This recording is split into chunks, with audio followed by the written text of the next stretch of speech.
Hey everybody, I hope you enjoyed this tutorial on how to use Illustrator CS5.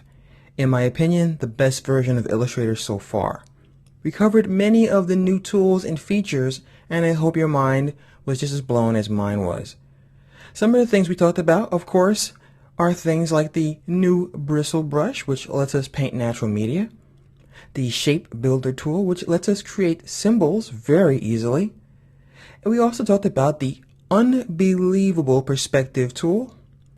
We talked about some of the new things like the anti-aliasing of the type and the pixel grid alignment. There's so many new features that it's really mind-boggling. We also did a couple of really cool projects.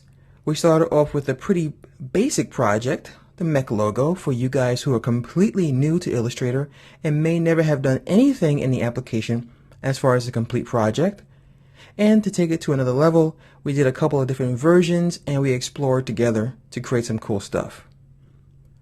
We also created a menu.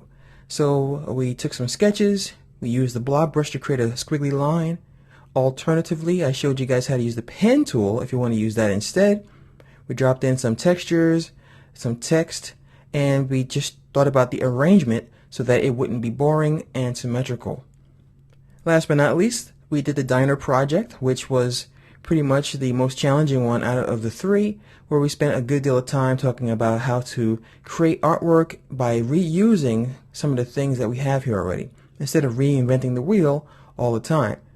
We also talked about strategy, how to use the pen tool, how to think ahead of the game as far as where you need to click and how you need to set up the next points you're going to draw, and also, speaking of strategy, how to create shapes like this based on overlapping shapes and using things like the Pathfinder tool.